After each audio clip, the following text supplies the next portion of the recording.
Praise lord. అందరికీ వందనాలండి. ఇప్పుడు మనం చెప్పుకోబోయే వాక్యము ఆదికాండము 5వ అధ్యాయము. మనం 4వ అధ్యాయంలో ఏం చెప్పుకున్నామండి? ఆదాముకు జన్మించినటువంటి కయ్యను గురించి. కయ్యూను ఏ పాపములు చేశాడు, ఆ పాపముకు శిక్షగా ఎలాంటి శాపము పొందాడు, కయ్యను సంతానము ఎలా అభివృద్ధి చెందింది, దాని గురించి మనం ఆదికాండం 4వ అధ్యాయంలో తెలుసుకున్నాం. ఇప్పుడు 5వ అధ్యాయంలో ఆదాము వంశావళి ఎలా అభివృద్ధి చెందిందో తెలుసుకుందాము. అంటే ఆదాము సంతానం ఎలా వృద్ధి చెందింది అనే విషయాన్ని మనం తెలుసుకుందాం. వాక్యంలోకి వెళ్దాం. చూడండి, ఆదాము వంశావళి గ్రంథము ఇదే. దేవుడు ఆదామును సృజించిన దినమున దేవుని పోలికగా అతని చేసెను. యెహోవా దేవుడు ఏం చేశారు? ఆదాముని సృజించినప్పుడు దేవుని పోలికతోటి ఆదాముని సృజించాడు. మగవానిగాను ఆడుదానిగాను వారిని సృజించి, వారు సృజించబడిన దినమున వారిని ఆశీర్వదించి వారికి నరులని పేరు పెట్టెను. ఆదాముని మగవానిగాను హవ్వని ఆడమనిషిగాను వాళ్ళని సృజించాడు యెహోవా దేవుడు. సృజించిన తర్వాత వారికి నరులని పేరు పెట్టాడు యెహోవా దేవుడు. ఆదాము 130 ఏండ్లు బ్రతికి తన పోలికగా తన స్వరూపమున కుమారుని కని అతనికి షేతు అను పేరు పెట్టెను. చూడండి, ఇక్కడ ఆదాముకి 130 సంవత్సరాల వయసు. ఆ 130 సంవత్సరాల వయసులో ఆదాము మళ్ళీ హవ్వ ద్వారాగా షేతు అనే ఒక కుమారుని కన్నాడు. దీనికన్నా ముందు ఆదాము హవ్వకి కయ్యను హేబేలు అనే 2 కుమారులు జన్మించారు.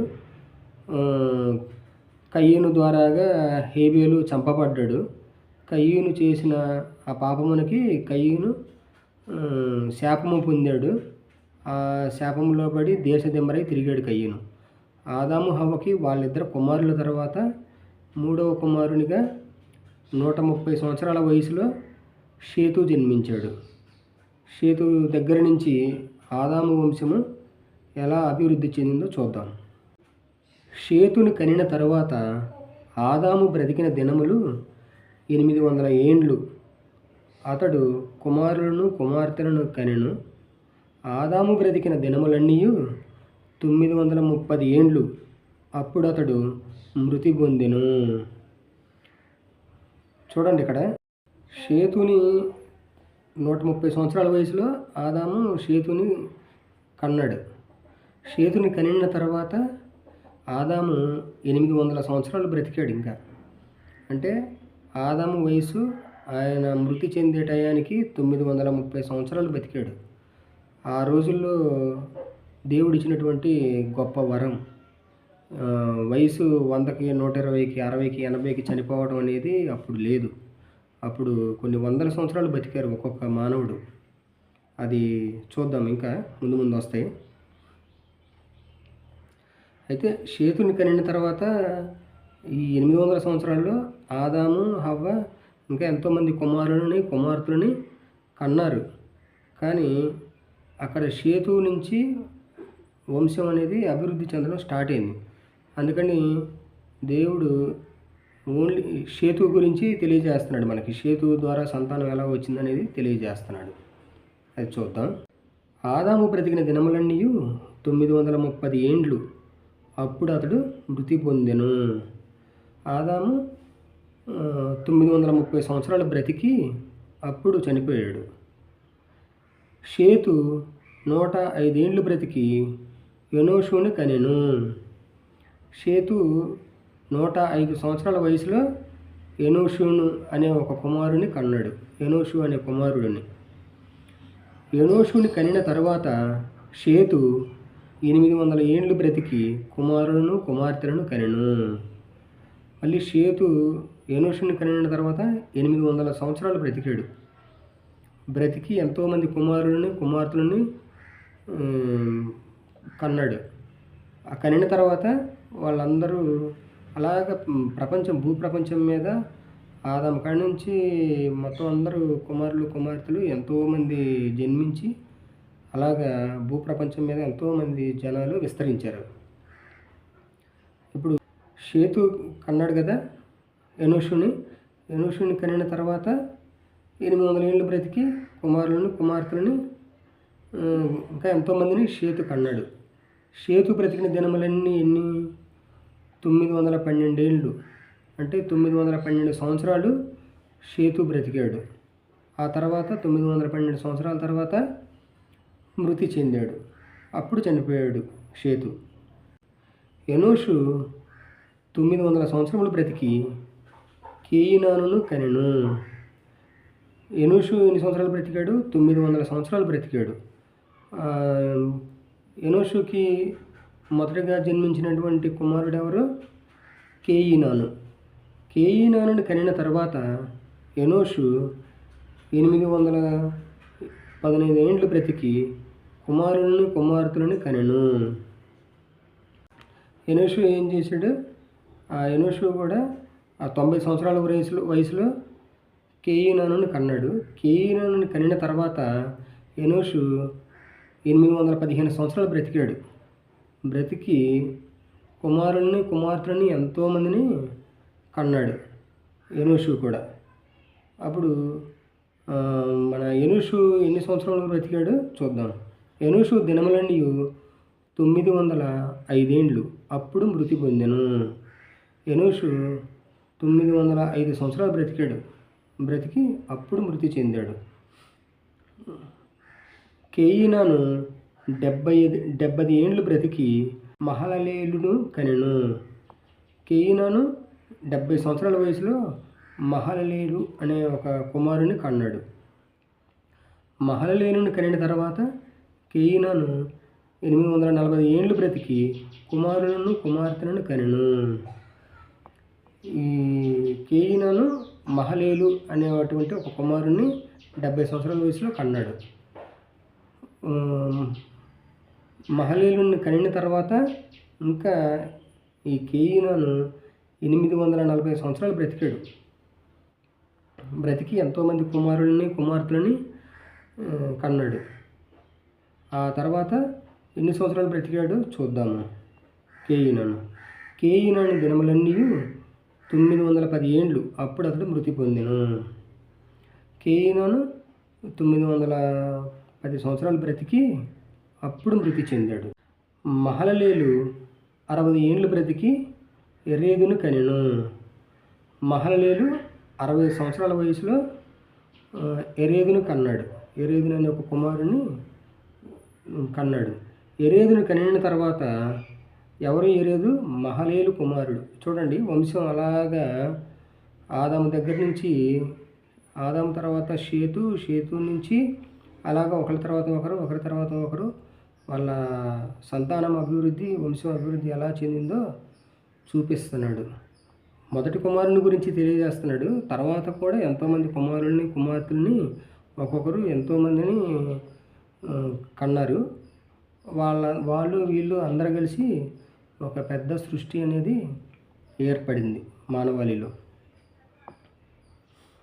మహలలేలు 60 ఏండ్లు బ్రతికి ఎరేదును కనెను. ఎరేదును కనిన తర్వాత మహలలేలు 830 ఏండ్లు బ్రతికి కుమారులను కుమార్తెలను కనెను. ఇక్కడ చూడండి, సేమ్ మహలేలు కూడా ఎరేదును కన్నాడు 60 సంవత్సరాల వయసులో. ఆ తర్వాత మహలేలు 830 సంవత్సరాలు బ్రతికాడు. ఆ 830 సంవత్సరాల వయసులో ఈ మధ్యలో కుమారులను కుమార్తెలని ఎంతోమందిని మహలలేలు కూడా కన్నాడు. మహలలేలు దినములన్నీ 890 ఏండ్లు, అప్పుడు అతడు మృతి పొందెను.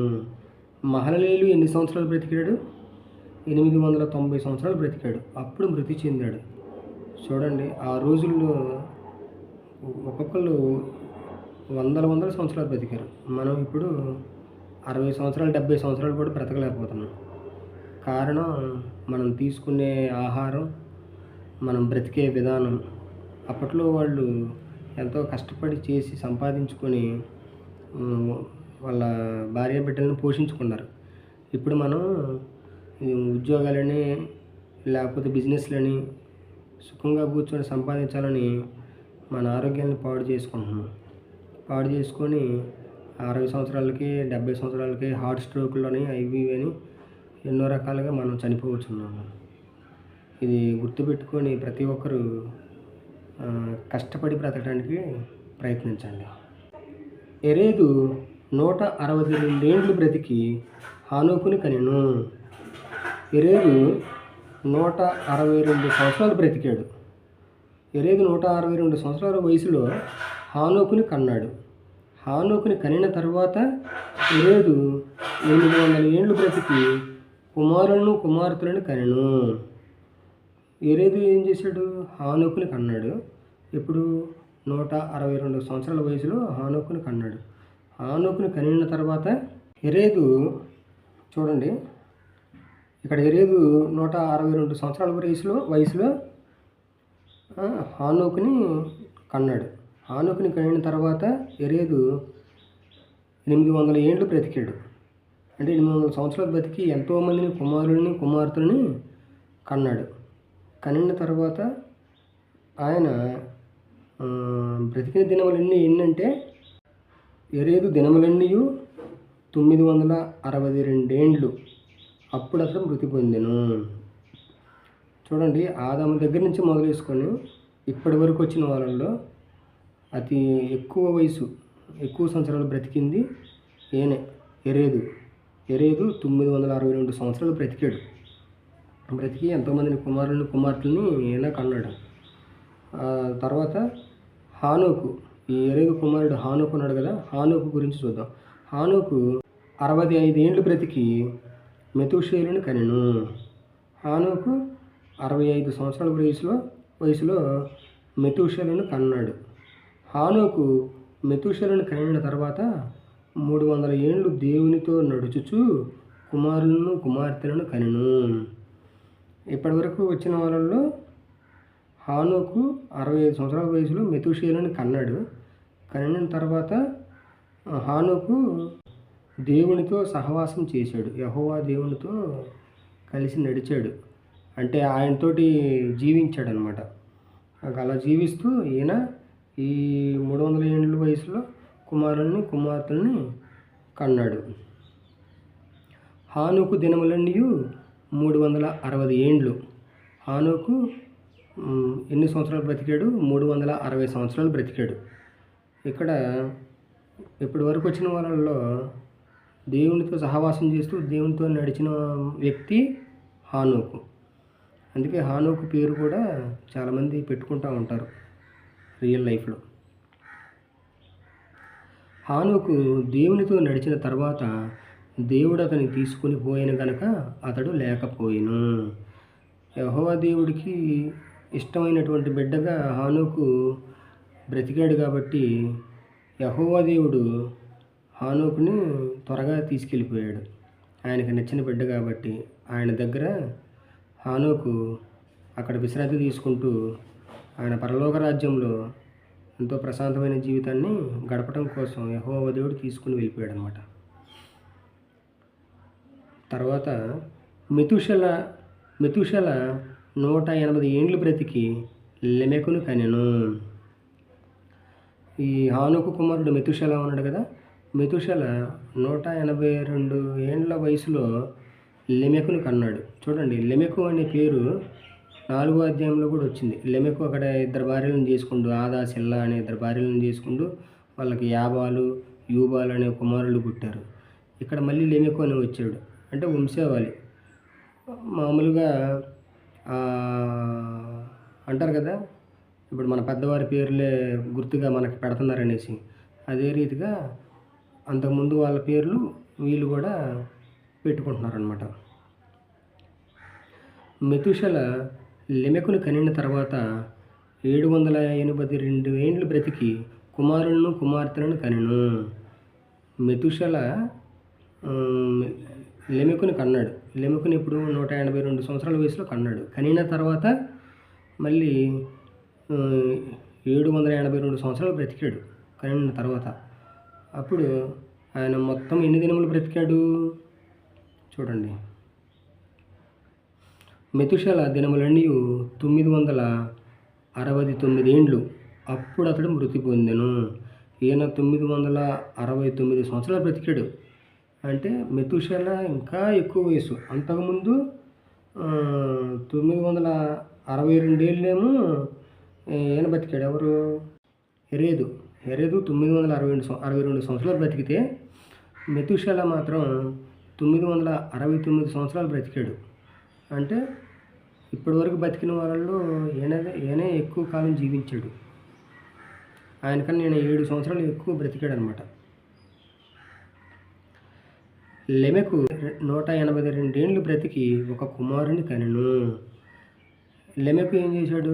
సేమ్ 182 సంవత్సరాల వయసులో ఒక కుమారుని కన్నాడు.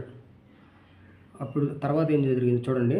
భూమిని యెహోవా శపించినందువలన కలిగిన మన చేతుల కష్టము విషయంలోను మన పని విషయంలో అతడు మనకు నెమ్మది కలుగజేయననుకొని అతనికి నోవాహు అని పేరు పెట్టెను. చూడండి, లెమెకు 182 సంవత్సరాల వయసులో 182 ఏండ్లు బ్రతికి ఒక కుమారుని కని 182 సంవత్సరాల వయసులో ఒక కుమారుని కన్నాడు. కానీ అతని గురించి ఏం ఆలోచించాడో చూడండి.